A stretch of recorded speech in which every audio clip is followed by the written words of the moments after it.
नमस्कार साथियों। यदि आपका लक्ष्य यूपीपीसीएस 2026 है और आप जीएस पेपर 3 में अधिकतम अंक प्राप्त करना चाहते हैं तो आप बिल्कुल सही जगह पर हैं। इस वीडियो में हम यूपीपीसीएस जीएस पेपर थर्ड के सबसे महत्वपूर्ण प्रश्नों के टॉपर स्टाइल्स उत्तर सीखेंगे। भूमिका, मुख्य भाग और निष्कर्ष के साथ बिल्कुल परीक्षा की मांग के अनुसार यहाँ आपको केवल जानकारी नहीं बल्कि उत्तर लिखने की कला, आंसर राइटिंग अप्रोच भी मिलेगी, जिससे आपका उत्तर दूसरों से अलग दिखाई देगा। यदि आप प्रतिदिन ऐसे ही उच्च गुणवत्ता वाले कंटेंट के साथ अपनी तैयारी जारी रखते हैं तो मुख्य परीक्षा में बेहतर स्कोर करना आपके लिए कहीं अधिक आसान हो जाएगा। तो वीडियो को अंत तक अवश्य देखें, नोट्स बनाते चलें और यदि यह प्रयास आपको उपयोगी लगे तो वीडियो को लाइक करें, अपने दोस्तों के साथ शेयर करें और चैनल को सब्सक्राइब करके बेल आइकन की घंटी जरूर दबाएं ताकि आने वाले सभी महत्वपूर्ण वीडियो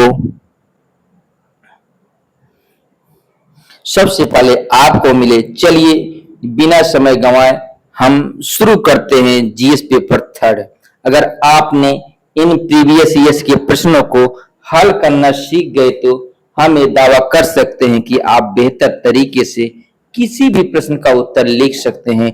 आपको कहीं से किसी भी प्रश्न का उत्तर लिखने में कोई कठिनाई नहीं होगी, बशर्ते सभी प्रश्नों को सावधानी पूर्वक तैयार करना होगा। चलिए अब हम सीधे प्रश्नों पर चलते हैं। प्रश्न को हम 3 भागों में लिखेंगे, भूमिका, मुख्य भाग और निष्कर्ष के रूप में, जिससे हमारा उत्तर आकर्षक लगे। अब हम सीधे प्रश्न पर चलते हैं। आज का हमारा पहला प्रश्न है, सतत विकास लक्ष्यों एसडीजीएस के संदर्भ में किसी को पीछे न छोड़ना से आप क्या समझते हैं। इसका तात्पर्य है कि सबका विकास निचले तबकों तक।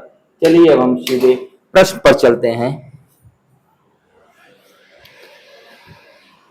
किसी को पीछे न छोड़ना संयुक्त राष्ट्र के सतत विकास एजेंडा 2030 का मूल सिद्धांत है। इसका उद्देश्य यह सुनिश्चित करना है कि विकास का लाभ समाज के प्रत्येक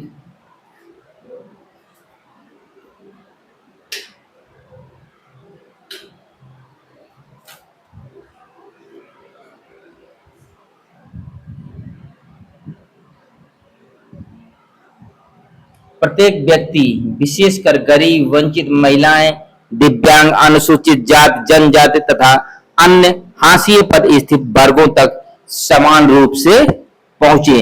चलिए अब हम सीधे मुख्य भाग पर चलते हैं।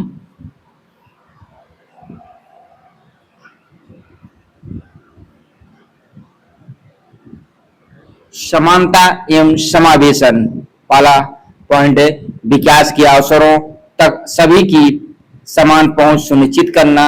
अब हम असमानता में कमी देखेंगे। आय, शिक्षा, स्वास्थ्य तथा सामाजिक अवसरों की विषमताओं को घटाना एसडीजी 10 में है। अगला पॉइंट है, लक्षित नीतियां कमजोर वर्गों के लिए सामाजिक सुरक्षा, गुणवत्तापूर्ण शिक्षा, स्वास्थ्य और रोजगार उपलब्ध कराना। अगला पॉइंट है, सहभागी शासन, नीति निर्माण में सभी वर्गों की भागीदारी सुनिश्चित करना। अगला पॉइंट है, अब हम भारतीय पालें क्या क्या आकांक्षाएं हो सकती है। आकांक्षी जिला कार्यक्रम, Jan Dhan Aadhaar mobile, GeM, Ayushman Bharat, PM Awas Yojana तथा पोषण अभियान इस सिद्धांत को साकार करने के प्रयास हैं। अब हम सीधे निष्कर्ष पर चलते हैं। किसी को पीछे न छोड़ना केवल कल्याणकारी नारा नहीं बल्कि समावेशी, न्यायपूर्ण और सतत विकास की आधारशिला है। सबका साथ, सबका विकास, सबका विश्वास और सबका प्रयास की भावना के साथ ही भारत 2030 की सतत विकास लक्ष्यों की प्रभावी प्राप्ति सुनिश्चित कर सकता है। अब हम सीधे अगले प्रश्न पर चलते हैं। अगला प्रश्न है, नीति नीति आयोग के क्या लक्ष्य हैं? इसके 3 वर्षीय कार्य योजना को समझाइए। सबसे पहले हम नीति आयोग के बारे में बताएंगे भूमिका के रूप में। नीति आयोग की स्थापना 1 जनवरी 2015 को योजना आयोग के स्थान पर सहकारी एवं प्रतिस्पर्धी संघवाद को बढ़ावा देने तथा सतत एवं समावेशी विकास सुनिश्चित करने हेतु की गई। इसका उद्देश्य राज्यों को विकास प्रक्रिया में भागीदार बनाना है। अब हम सीधे मुख्य भाग पर चलते हैं। नीति आयोग के प्रमुख लक्ष्य देखें, क्या क्या लक्ष्य है। पहला पॉइंट है, सहकारी एवं प्रतिस्पर्धी संघवाद को सुदृढ़ करना, समावेशी सतत एवं नवाचार आधारित विकास को प्रोत्साहित करना, रोजगार सृजन, कौशल विकास एवं उद्यमिता को बढ़ावा देना, कृषि, स्वास्थ्य, शिक्षा एवं अवसंरचना में सुधार करना, साक्ष्य आधारित नीति निर्माण तथा प्रौद्योगिकी के उपयोग को बढ़ावा देना। हम अगला पॉइंट देखेंगे इसके 3 वर्षीय कार्य योजना के बारे में। 2017 से लेकर 2020 तक कृषि सुधार एवं किसानों की आय में वृद्धि हुई, रोजगार सृजन हेतु विनिर्माण एवं एमएसएमई को प्रोत्साहन, स्वास्थ्य, शिक्षा एवं पोषण की गुणवत्ता में सुधार हुआ, ऊर्जा, परिवहन और डिजिटल अवसंरचना का विस्तार हुआ, वित्तीय क्षेत्र कर सुधार तथा सुशासन को सुदृढ़ करना इसका प्रमुख उद्देश्य है। अब हम सीधे निष्कर्ष पर चलते हैं। नीति आयोग की 3 वर्षीय कार्य योजना ने न्यू इंडिया के निर्माण हेतु अल्पकालिक प्राथमिकताओं को स्पष्ट दिशा दी। सहकारी संघवाद, नवाचार तथा परिणामोन्मुख शासन के माध्यम से यह आत्मनिर्भर, समावेशी एवं सतत भारत के निर्माण में महत्वपूर्ण भूमिका निभा रहा है। अब हम सीधे अगले प्रश्न पर चलते हैं। भारतीय खाद्य प्रसंस्करण उद्योग विकसित देशों की गति के साथ नहीं बढ़ रहा है, इसकी व्याख्या कीजिए। सबसे पहले हम प्रश्न के अकॉर्डिंग भूमिका लिखें खाद्य प्रसंस्करण उद्योग के बारे में। खाद्य प्रसंस्करण उद्योग कृषि और उद्योग के मध्य सेतु है। यह कृषि उत्पादों का मूल्य संवर्धन, किसानों की आय में वृद्धि, रोजगार सृजन तथा खाद्य अपव्यय में कमी लाने का प्रमुख माध्यम है। भारत विश्व का बड़ा कृषि उत्पादक होने के बावजूद खाद्य प्रसंस्करण के क्षेत्र में विकसित देशों से पीछे है। अब हम सीधे मुख्य भाग पर चलते हैं। भारत के पिछड़े रहने के कारण देखेंगे, क्या क्या कारण है। कृषि उत्पादों का सीमित प्रसंस्करण लगभग 10% के आसपास, जबकि विकसित देशों में यह 60 से 80% तक है। कोल्ड चेन, वेयर हाउस और लॉजिस्टिक्स जैसी अवसंरचना का अभाव, सूक्ष्म एवं लघु इकाइयों में आधुनिक तकनीक और निवेश की कमी दिखाई देती है। आपूर्ति श्रृंखला का विखंडन तथा गुणवत्ता मानकों का कमजोर अनुपालन, अनुसंधान, नवाचार और ब्रांडिंग पर सीमित ध्यान, किसानों, प्रसंस्करण इकाइयों और बाजार के बीच कमजोर समन्वय देखने को मिलता है। अब हम इसके सुधार हेतु क्या क्या उपाय किए जाने चाहिए के बारे में देखेंगे। प्रधानमंत्री किसान संपदा योजना एवं पीएमएफएमई योजना का प्रभावी क्रियान्वयन, कोल्ड चेन और फूड पार्क का विस्तार, निजी निवेश, निर्यातोन्मुख प्रसंस्करण तथा कौशल विकास को बढ़ावा देना। अब हम सीधे निष्कर्ष पर चलते हैं। यदि अवसंरचना, तकनीक, निवेश और मूल्य श्रृंखला को सुदृढ़ किया जाए तो खाद्य प्रसंस्करण उद्योग, आत्मनिर्भर भारत, किसानों की आय दोगुनी करने तथा भारत को वैश्विक खाद्य प्रसंस्करण केंद्र बनाने में महत्वपूर्ण भूमिका निभा सकता है। अब हम सीधे अगले प्रश्न पर चलते हैं। उत्तर प्रदेश के लघु उद्योगों को समझाइए तथा प्रदेश की अर्थव्यवस्था में इसके योगदान को रेखांकित कीजिए। सबसे पहले हम भूमिका लिखेंगे। लघु उद्योग वह उद्योग हैं जो सीमित पूंजी, कम श्रमिकों तथा स्थानीय संसाधनों के आधार पर संचालित होते हैं। उत्तर प्रदेश में ये उद्योग रोजगार, निर्यात, क्षेत्रीय संतुलित विकास तथा आत्मनिर्भर अर्थव्यवस्था के प्रमुख आधार हैं। अब हम सीधे मुख्य भाग पर चलते हैं। उत्तर प्रदेश के प्रमुख लघु उद्योग, पहला है भदोही का कालीन उद्योग, मुरादाबाद का पीतल उद्योग, फिरोजाबाद के कांच एवं चूड़ी उद्योग, कानपुर का चमड़ा उद्योग, लखनऊ की चिकनकारी उद्योग, वाराणसी की रेशम साड़ी, सहारनपुर का काष्ठ शिल्प। अब हम प्रदेश की अर्थव्यवस्था में योगदान देखेंगे, क्या क्या योगदान है। बड़े पैमाने पर प्रत्यक्ष एवं अप्रत्यक्ष रोजगार सृजन, निर्यात बढ़ाकर विदेशी मुद्रा अर्जित करना, ग्रामीण एवं कुटीर उद्योगों को बढ़ावा देकर समावेशी विकास को प्रोत्साहन, स्थानीय संसाधनों एवं पारंपरिक कौशल का प्रभावी उपयोग।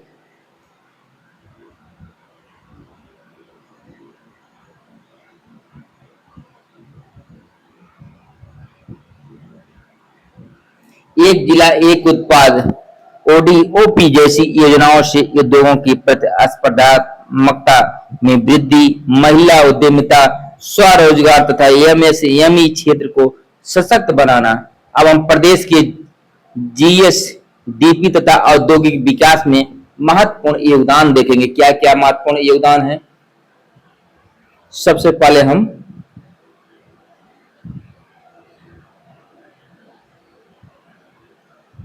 प्रदेश के जीएसडीपी तथा औद्योगिक विकास में महत्वपूर्ण योगदान है। अब हम सीधे निष्कर्ष पर चलते हैं। उत्तर प्रदेश के लघु उद्योग आर्थिक विकास के साथ साथ सांस्कृतिक विरासत के संरक्षण के भी वाहक हैं।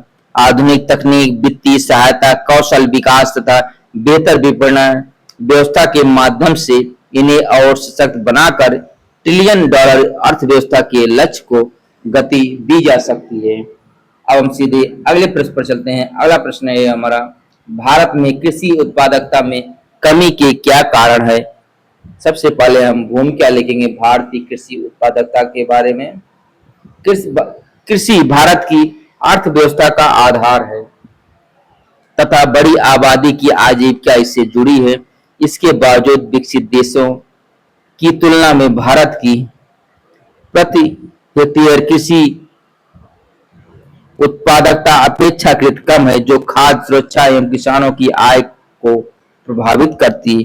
अब हम सीधे मुख्य भाग पर चलते हैं। कृषि उत्पादकता में कमी के प्रमुख कारण देखेंगे, क्या क्या प्रमुख कारण है। जोतों का विखंडन एवं लघु सीमांत किसानों की अधिकता,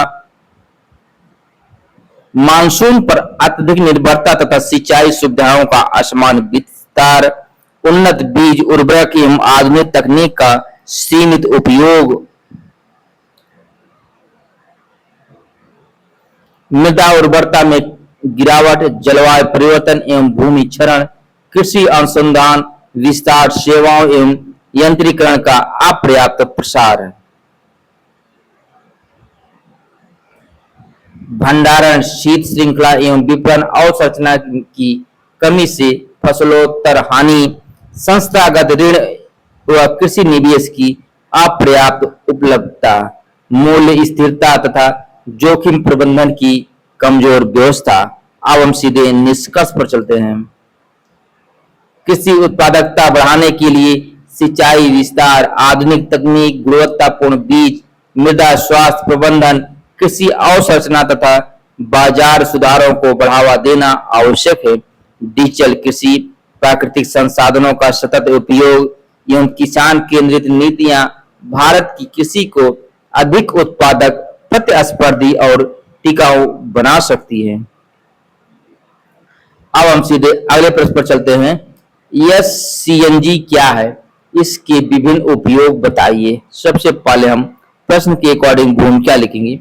यस सीएनजी अर्थात हाइड्रोजन मिश्रित संपीड़ित प्राकृतिक gas, hydrogen enriched compressed natural gas, जिसमें सामान्यतः सीएनजी में लगभग 18% तक हाइड्रोजन मिलाई जाती है। इसका उद्देश्य स्वच्छ, किफायती तथा कम कार्बन ईंधन उपलब्ध कराना है। भारत में इसका परीक्षण इंडियन ऑयल आईओसीएल द्वारा किया गया, इंडियन ऑयल कॉरपोरेशन लिमिटेड द्वारा किया गया। अब हम सीधे मुख्य भाग पर चलते हैं। यस सीएनजी के प्रमुख उपयोग देखें, क्या क्या उपयोग है। सार्वजनिक परिवहन, बस, टैक्सी, ऑटो में स्वच्छ ईंधन के रूप में, नगर गैस परिवहन प्रणाली में कार्बन उत्सर्जन कम करने हेतु, औद्योगिक इकाइयों में बॉयलर एवं भट्टियों के ईंधन के रूप में, वायु प्रदूषण एवं ग्रीन हाउस गैसों की उत्सर्जन में कमी लाने के लिए, ऊर्जा सुरक्षा बढ़ाने तथा आयातित जीवाश्म ईंधन पर निर्भरता घटाने में, हरित हाइड्रोजन अर्थव्यवस्था की ओर संक्रमण का माध्यम। अब हम सीधे निष्कर्ष पर चलते हैं। यस सीएनजी भारत के राष्ट्रीय हरित हाइड्रोजन मिशन, ऊर्जा संक्रमण तथा नेट जीरो लक्ष्यों की दिशा में एक महत्वपूर्ण स्वच्छ ईंधन विकल्प है। इसके व्यापक उपयोग हेतु अवसंरचना मानकीकरण तथा अनुसंधान को बढ़ावा देना आवश्यक है। हम सीधे अगले प्रश्न पर चलते हैं। वन्य जीवों के संरक्षण की चुनौतियों का आलोचनात्मक मूल्यांकन कीजिए। सबसे पहले हम प्रश्न के अकॉर्डिंग भूमिका लिखेंगे। वन्य जीव जैव विविधता के महत्वपूर्ण घटक हैं तथा पारिस्थितिक संतुलन बनाए रखने में उनकी केंद्रीय भूमिका होती है। भारत में वन्य जीव संरक्षण अधिनियम 1972, संरक्षित क्षेत्र नेटवर्क तथा प्रोजेक्ट टाइगर जैसी पहल के बावजूद संरक्षण अनेक चुनौतियों से घिरा हुआ है। अब हम सीधे मुख्य भाग पर चलते हैं। वन्य जीव संरक्षण की प्रमुख चुनौतियां देखेंगे। आवास विनाश, वनों की कटाई, शहरीकरण तथा अवसंरचना परियोजनाओं से प्राकृतिक आवास सिकुड़ रहे हैं। अवैध शिकार एवं तस्करी, हाथी दांत, बाघ की खाल, गैंडे के सींग आदि की अंतरराष्ट्रीय मांग। अगला पॉइंट है मानव वन्य जीव संघर्ष, कृषि विस्तार एवं आबादी वृद्धि से संघर्ष और मृत्यु की घटनाएं बढ़ रही हैं। अब हम अगले पॉइंट पर चलते हैं। जलवायु परिवर्तन, तापमान वृद्धि एवं वर्षा पैटर्न में बदलाव से प्रजातियों का अस्तित्व प्रभावित हो रहा है। अब अगला पॉइंट है प्रशासनिक चुनौतियां, सीमित संसाधन, अपर्याप्त निगरानी तथा राज्यों के बीच समन्वय की कमी। अब हम आलोचनात्मक पक्ष देखेंगे। केवल संरक्षित क्षेत्र घोषित करना पर्याप्त नहीं, स्थानीय समुदायों की भागीदारी, वैज्ञानिक प्रबंधन तथा पारिस्थितिकी आधारित विकास नीति अनिवार्य है। अब हम सीधे निष्कर्ष पर चलते हैं। वन्य जीव संरक्षण के लिए संरक्षण और विकास के संतुलन का दृष्टिकोण आवश्यक है। सामुदायिक सहभागिता, आधुनिक तकनीक, कठोर कानूनों का प्रभावी क्रियान्वयन तथा प्रोजेक्ट टाइगर, प्रोजेक्ट एलिफेंट और राष्ट्रीय वन्य जीव कार्य योजना जैसे प्रयासों को सुदृढ़ बनाकर ही भारत अपनी समृद्धि जैव विविधता का दीर्घकालिक संरक्षण सुनिश्चित कर सकता है। अब हम सीधे अगले प्रश्न पर चलते हैं। नार्को आतंकवाद भारत की आंतरिक सुरक्षा के लिए खतरा है, इसकी विवेचना कीजिए। सबसे पहले हम प्रश्न के अकॉर्डिंग भूमिका लिखेंगे। नार्को आतंकवाद वह स्थिति है जिसमें आतंकवादी संगठन मादक पदार्थों के अवैध व्यापार से प्राप्त धन का उपयोग हथियारों की खरीद, भर्ती तथा आतंकी गतिविधियों के वित्त पोषण हेतु करते हैं। भारत की भौगोलिक स्थिति इसे गोल्डन क्रिसेंट और गोल्डन ट्रायंगल के बीच होने के कारण अधिक संवेदनशील बनाती है। अब हम सीधे मुख्य भाग पर चलते हैं। मादक पदार्थों से प्राप्त धन आतंकवादी नेटवर्क को आर्थिक शक्ति प्रदान करता है। पंजाब, जम्मू कश्मीर तथा उत्तर पूर्व में सीमा पार तस्करी से आतंकी गतिविधियों को बढ़ावा मिलता है। युवाओं में नशे की लत सामाजिक अस्थिरता एवं मानव संसाधन की क्षति का कारण बनती है। ड्रोन एवं हवाला नेटवर्क के माध्यम से हथियार, नकदी और नशीले पदार्थों की तस्करी बढ़ी है। संगठित अपराध, धन शोधन, मनी लॉन्ड्रिंग तथा भ्रष्टाचार को बढ़ावा मिलता है। राष्ट्रीय सुरक्षा एवं सीमा प्रबंधन के समक्ष गंभीर चुनौती उत्पन्न होती है। अब हम सीधे निष्कर्ष पर चलते हैं।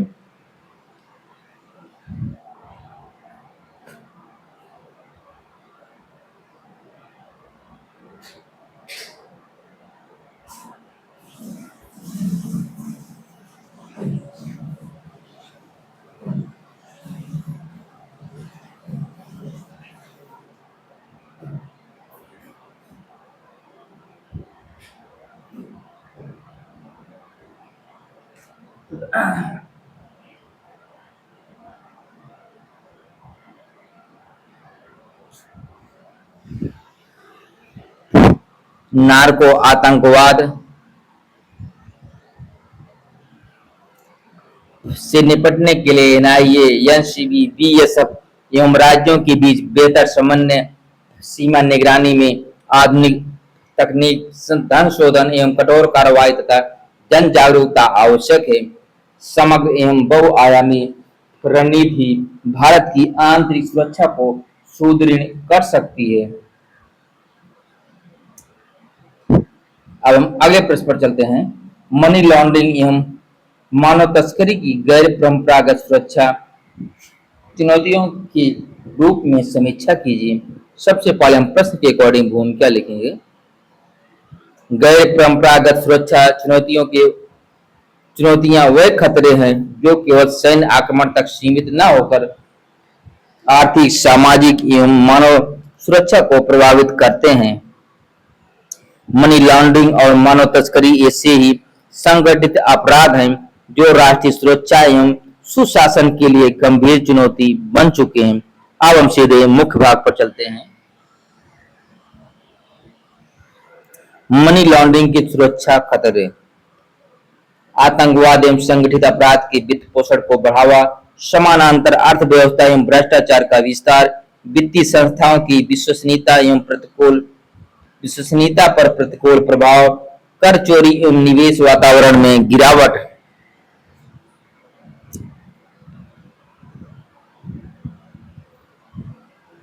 मानव तस्करी के सुरक्षा खतरे। महिलाओं एवं बच्चों का यौन एवं श्रम शोषण,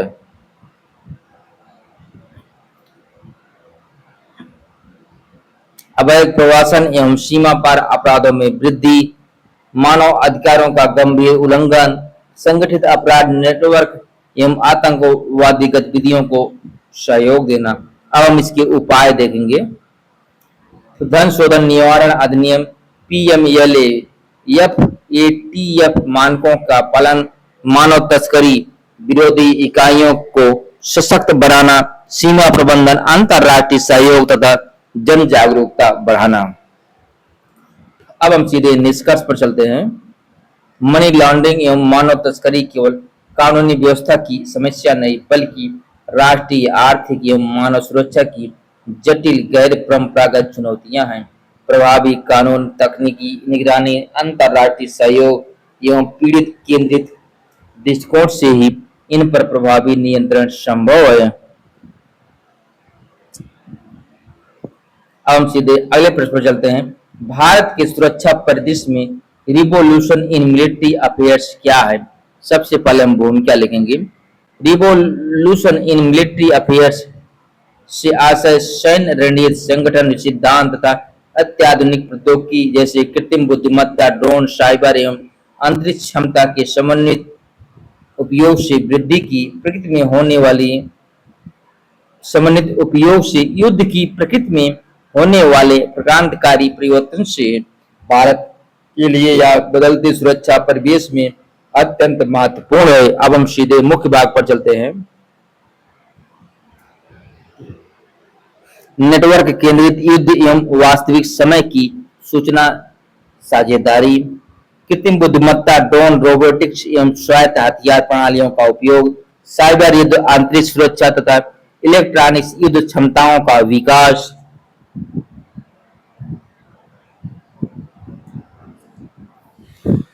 थिएटर कमांड, संयुक्ता एवं एकीकृत सैन्य संचालन को बढ़ावा देना,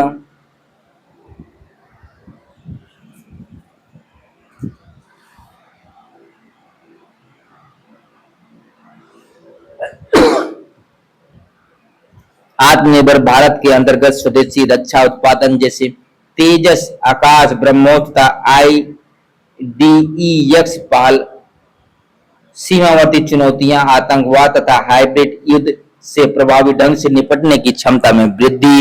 अब हम सीधे निष्कर्ष पर चलते हैं। भारत के सुरक्षा परिदृश्य में रिवॉल्यूशन इन मिलिट्री अफेयर्स केवल आधुनिक हथियारों का समावेश नहीं, बल्कि तकनीक, सिद्धांत और संगठनात्मक सुधारों का समग्र परिवर्तन है। आत्मनिर्भरता, संयुक्त सैन्य क्षमता और नवाचार पर आधारित आरएमए भारत की राष्ट्रीय सुरक्षा और एवं रणनीतिक प्रतिरोधक क्षमता को सुदृढ़ करेगा। अब हम सीधे अगले प्रश्न पर चलते हैं। व्यापार रोजगार, विशेषकर महिला रोजगार, आय और संपत्ति वितरण की समानता आदि पर वैश्वीकरण के प्रभाव की विवेचना कीजिए। सबसे पहले हम प्रश्न के अकॉर्डिंग भूमिका लिखेंगे।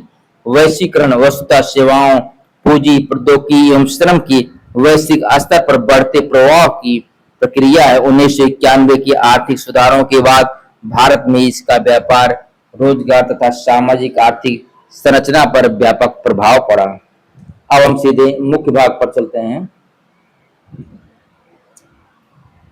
वैश्वीकरण के सकारात्मक प्रभाव देखेंगे। व्यापार, पहला पॉइंट है निर्यात, विदेशी निवेश, एफडीआई तथा वैश्विक मूल्य श्रृंखलाओं का विस्तार हुआ। अब हम रोजगार के क्षेत्र में देखें। सूचना प्रौद्योगिकी, सेवा, दूरसंचार एवं विनिर्माण क्षेत्रों में नए रोजगार सृजित हुए। अब हम अगला पॉइंट देखेंगे महिला रोजगार, बीपीओ, वस्त्र, ई कॉमर्स एवं सेवा क्षेत्र में महिलाओं की भागीदारी और आर्थिक सशक्तिकरण बढ़ा। अगला पॉइंट है आय, उत्पादकता, कौशल तथा उद्यमिता में वृद्धि से औसत आय में सुधार हुआ। अब हम इसके नकारात्मक प्रभाव देखेंगे। असंगठित एवं लघु उद्योगों पर प्रतिस्पर्धात्मक दबाव बढ़ा, रोजगार में अस्थिरता तथा कठोर तथा ठेका श्रम का विकास हुआ।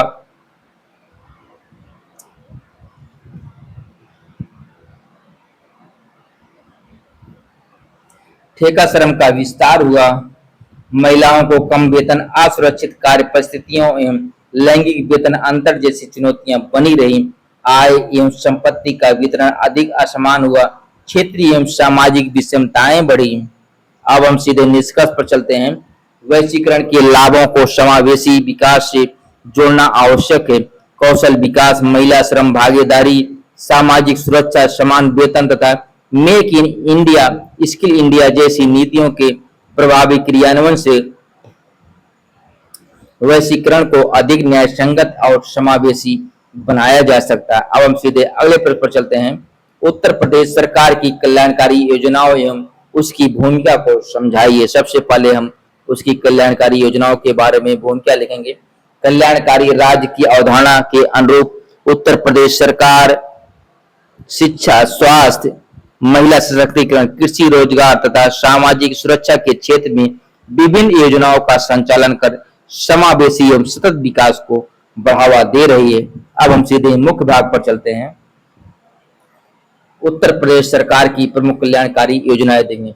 मुख्यमंत्री कन्या सुमंगल योजना, बालिका शिक्षा एवं सशक्तिकरण, मुख्यमंत्री सामूहिक विवाह योजना, आर्थिक रूप से कमजोर परिवारों को सहायता देना, निराश्रित महिला पेंशन योजना, सामाजिक सुरक्षा को बढ़ावा देना, मुख्यमंत्री कृषक दुर्घटना कल्याण योजना, किसानों को आर्थिक संरक्षण।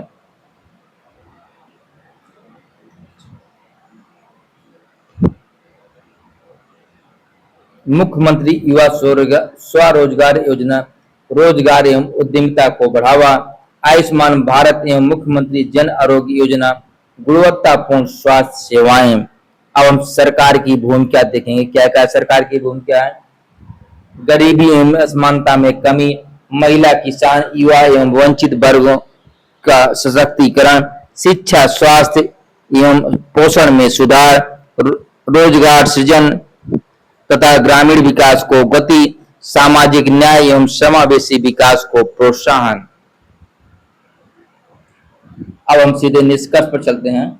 उत्तर प्रदेश सरकार की कल्याणकारी योजनाएं सबका साथ, सबका विकास, सबका विश्वास और सबका प्रयास की भावना को साकार करते हुए मानव विकास, सामाजिक न्याय तथा आत्मनिर्भर भारत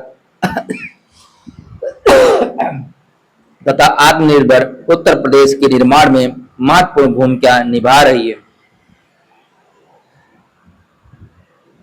अब हम सीधे अगले प्रश्न पर चलते हैं।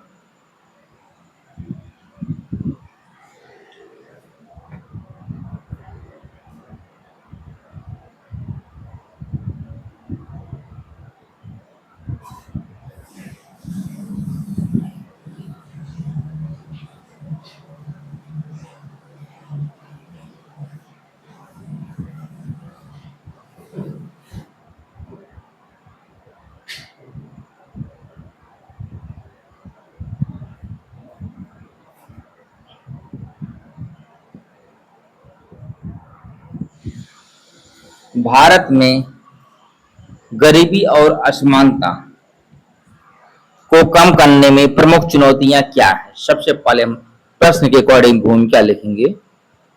गरीबी और असमानता भारत के समावेशी विकास के समक्ष प्रमुख सामाजिक आर्थिक चुनौतियां हैं। यद्यपि बहुआयामी गरीबी में कमी आई है, फिर भी आय, अवसर एवं संसाधनों की असमान पहुंच सतत विकास की राह में बाधक बनी हुई है। अब हम सीधे मुख्य भाग पर चलते हैं।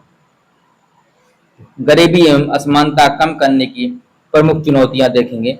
बेरोजगारी एवं अल्प रोजगार से आय में स्थिरता, शिक्षा एवं स्वास्थ्य सेवाओं की असमान उपलब्धता जिससे मानव पूंजी का विकास बाधित होता है। क्षेत्रीय एवं ग्रामीण शहरी विषमता के कारण विकास का असमान वितरण,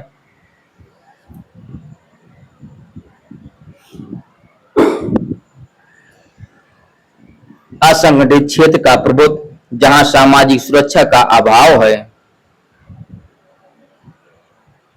अगला पॉइंट है भूमि एवं संपत्ति का असमान वितरण जिससे आर्थिक अवसर सीमित रहते हैं। अगला पॉइंट है महंगाई एवं पोषण संबंधी समस्याएं जो गरीबों पर अधिक प्रभाव डालती है। लैंगिक एवं सामाजिक भेदभाव जिससे वंचित वर्गों की प्रगति बाधित होती है। अगला पॉइंट है कल्याणकारी योजनाओं के क्रियान्वयन में कमियां एवं लक्षित लाभार्थियों तक सीमित पहुंच। अब हम सीधे निष्कर्ष पर चलते हैं। गरीबी और असमानता में कमी के लिए रोजगार सृजन, गुणवत्तापूर्ण शिक्षा, स्वास्थ्य, सामाजिक सुरक्षा, कौशल विकास, वित्तीय समावेशन तथा प्रभावी सुशासन को सुदृढ़ करना आवश्यक है। सबका साथ, सबका विकास, सबका विश्वास और सबका प्रयास की भावना ही समावेशी एवं न्यायपूर्ण विकास का आधार बन सकती है। अब हम सीधे अगले प्रश्न पर चलते हैं।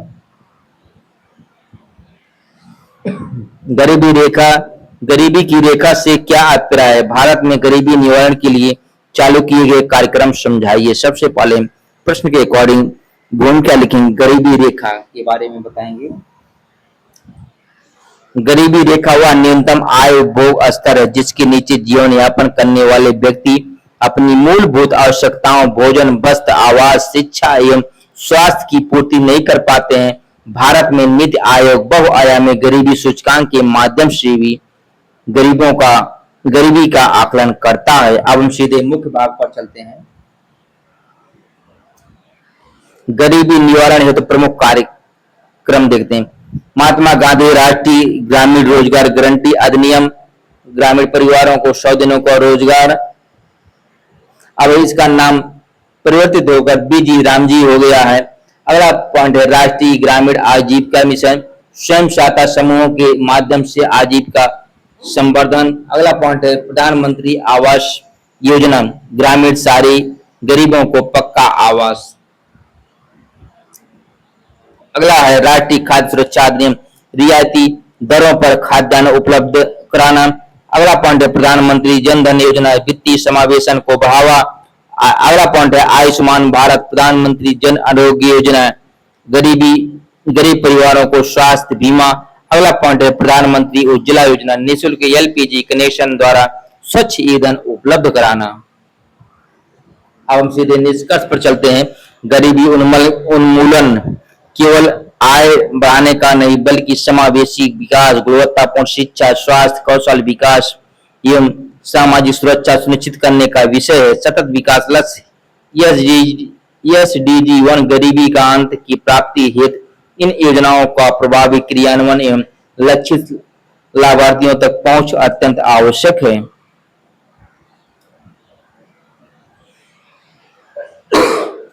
अब हम अगले प्रश्न पर चलते हैं। राष्ट्रीय विनिर्माण नीति के उद्देश्य क्या है?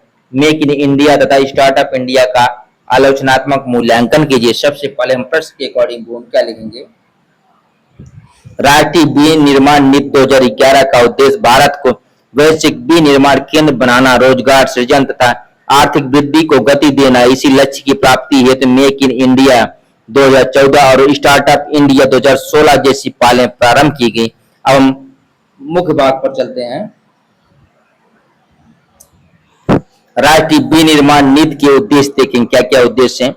विनिर्माण क्षेत्र का जीडीपी में योगदान बढ़ाना, बड़े पैमाने पर रोजगार सृजन करना, कौशल विकास एवं नवाचार को बढ़ावा देना, निवेश आकर्षित करना तथा वैश्विक प्रतिस्पर्धात्मकता बढ़ाना। अब हम राष्ट्रीय निवेश एवं विनिर्माण क्षेत्र का विकास देखें, क्या क्या विकास हुआ। पहले मेक इन इंडिया का मूल्यांकन, सकारात्मक पक्ष देखें। प्रत्यक्ष विदेशी निवेश एफडीआई में वृद्धि, उत्पादन आधारित प्रोत्साहन, मोबाइल एवं इलेक्ट्रॉनिक्स विनिर्माण का विस्तार करना। हम इसकी सीमाएं देखेंगे। भूमि, श्रम, लॉजिस्टिक्स लागत, एमएसएमई की चुनौतियां तथा विनिर्माण का जीडीपी में अपेक्षित योगदान न बढ़ पाना। अब हम स्टार्टअप इंडिया का मूल्यांकन, सकारात्मक पक्ष, नवाचार, उद्यमिता, डिजिटल अर्थव्यवस्था तथा रोजगार के नए अवसरों को बढ़ावा देना। अब सीमाएं देखें। वित्त पोषण, नियम की जटिलताएं, उच्च विफलता दर तथा महानगरों तक सीमित विकास। अब हम सीधे निष्कर्ष पर चलते हैं। राष्ट्रीय विनिर्माण नीति के उद्देश्यों की प्रभावी प्राप्ति हेतु बुनियादी ढांचे, कौशल विकास, अनुसंधान एवं विकास, सरल नियमन तथा एमएसएमई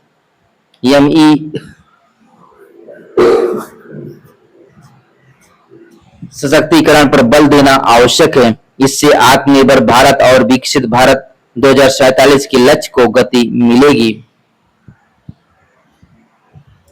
अब हम अगले प्रश्न पर चलते हैं। विज्ञान प्रौद्योगिकी एवं नवाचार नीति 2020 की व्याख्या कीजिए। सबसे पहले हम भूमिका लिखेंगे। विज्ञान प्रौद्योगिकी एवं नवाचार नीति का उद्देश्य भारत को ज्ञान आधारित आत्मनिर्भर एवं नवाचार प्रधान अर्थव्यवस्था के रूप में विकसित करना है। यह नीति अनुसंधान, नवाचार तथा विज्ञान के लोकतंत्रीकरण पर बल देती है। अब हम सीधे मुख्य भाग पर चलते हैं। एसटीआईपी 2020 के प्रमुख प्रावधान देखें।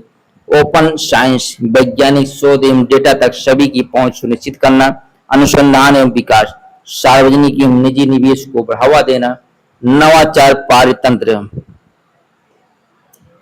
स्टार्टअप उद्योग, विश्वविद्यालय एवं अनुसंधान संस्थानों के बीच सहयोग बढ़ाना, मानव संसाधन विकास, वैज्ञानिक प्रतिभा विशेषकर महिलाओं एवं युवाओं की भागीदारी बढ़ाना।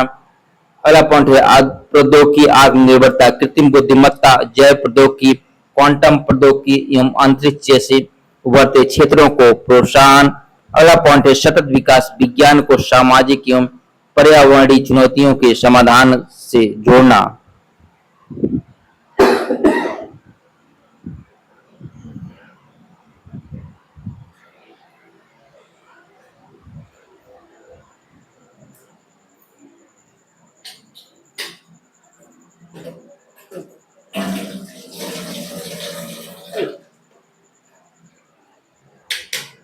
हम सीधे निष्कर्ष पर चलते हैं।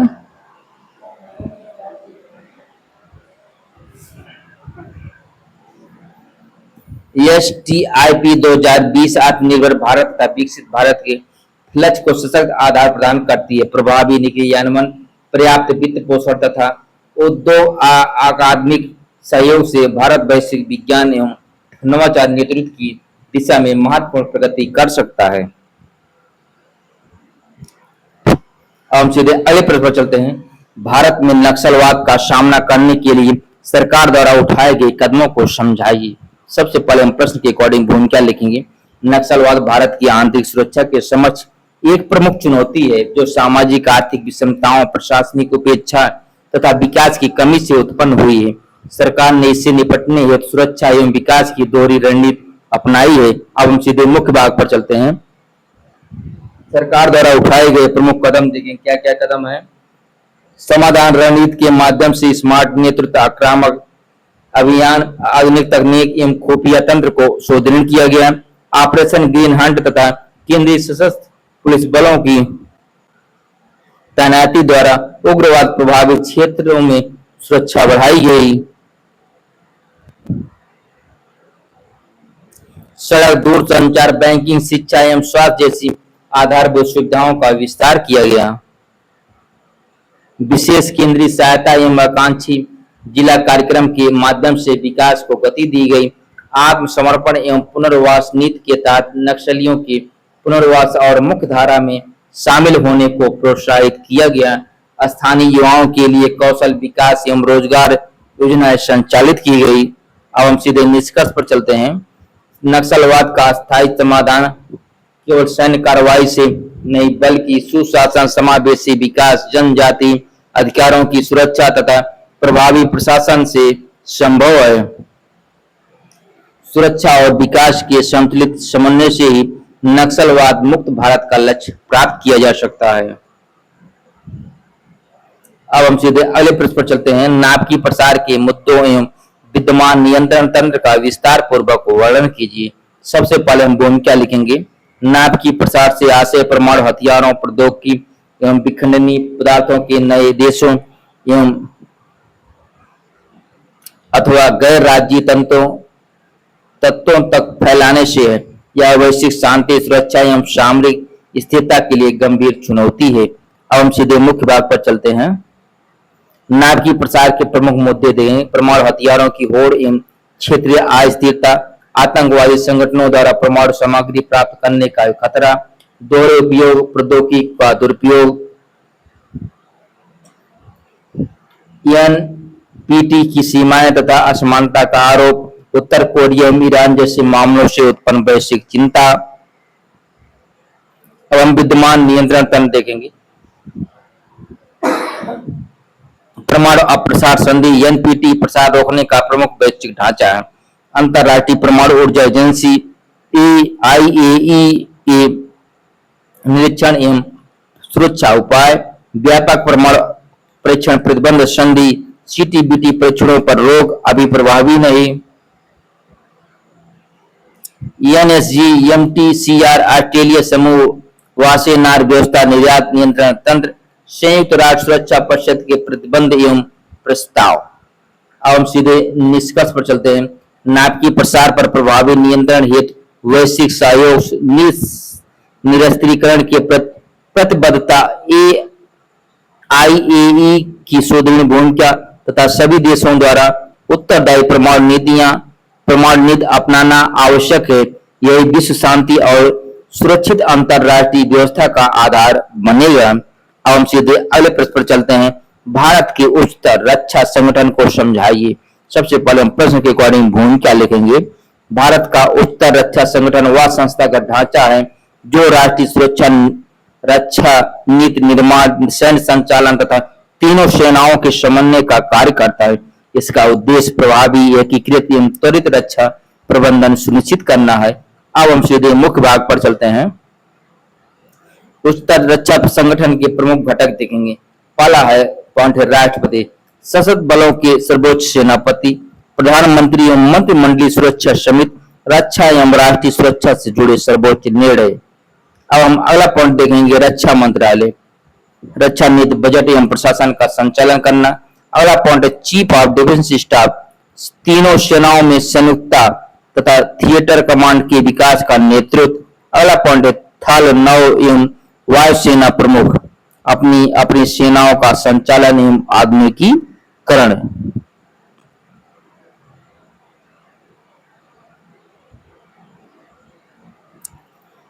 अगला पॉइंट है राष्ट्रीय सुरक्षा परिषद एनएससी, दीर्घकालिक सुरक्षा रणनीति एवं समन्वय। अब हम इसके महत्व देखेंगे। संसाधनों का बेहतर उपयोग, संयुक्त सैन्य क्षमता, त्वरित निर्णय, आत्मनिर्भर रक्षा तथा आधुनिक सुरक्षा चुनौतियों का प्रभावी सामना करना। अब हम सीधे निष्कर्ष पर चलते हैं। बदलते वैश्विक सुरक्षा परिवेश में भारत का उच्चतर रक्षा संगठन, एकीकृत सैन्य संरचना, तकनीकी आधुनिकीकरण तथा संयुक्त कमान प्रणाली के माध्यम से राष्ट्रीय सुरक्षा को अधिक सुदृढ़ और प्रभावी बना रहा है। अब हम सीधे अगले प्रश्न पर चलते हैं। आज का हमारा लास्ट प्रश्न है, वर्तमान उभरती सुरक्षा चुनौतियों में नाभिकीय हथियार भारत के सुरक्षा प्रबंधन में किस प्रकार लाभदायक हो सकता है, इसको समझाइए। सबसे पहले हम प्रश्न के अकॉर्डिंग भूमिका लिखेंगे। वर्तमान वैश्विक सुरक्षा परिदृश्य में सीमा विवाद, आतंकवाद, साइबर युद्ध तथा महाशक्तियों की प्रतिस्पर्धा जैसी चुनौतियां बढ़ रही हैं। ऐसे में भारत की विश्वसनीय न्यूनतम प्रतिरोधक क्षमता पर आधारित परमाणु नीति राष्ट्रीय सुरक्षा का महत्वपूर्ण आधार है। अब हम सीधे मुख्य भाग पर चलते हैं। विश्वसनीय प्रतिरोध देखें, शत्रु को परमाणु आक्रमण से रोकने में प्रभावी क्रियान्वयन करना, राष्ट्रीय संप्रभुता की रक्षा। चीन एवं पाकिस्तान जैसे परमाणु संपन्न पड़ोसियों के विरुद्ध सुरक्षा संतुलन बनाए रखता है। अगला पॉइंट है द्वितीय प्रहार क्षमता, प्रतिशोध की क्षमता से रणनीतिक स्थिरता सुनिश्चित होती है।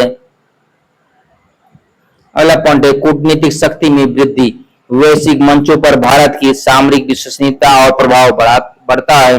अगला पॉइंट है युद्ध की संभावना में कमी, परमाणु प्रतिरोध बड़े पैमाने के युद्ध को हतोत्साहित करता है। अगला पॉइंट है आत्मनिर्भर रक्षा, अग्नि K4 तथा परमाणु पनडुब्बियों जैसी क्षमताएं सुरक्षा प्रबंधन को सुदृढ़ करती हैं। अब हम सीधे निष्कर्ष पर चलते हैं। नाभिकीय हथियार भारत के लिए युद्ध का साधन नहीं बल्कि विश्वसनीय प्रतिरोध का माध्यम है। पहले प्रयोग न करने की नीति तथा जिम्मेदार परमाणु व्यवहार के साथ भारत शांति, स्थिरता और राष्ट्रीय सुरक्षा के बीच संतुलन बनाए रखते हुए उभरती सुरक्षा चुनौतियों का प्रभावी सामना कर सकता है। धन्यवाद।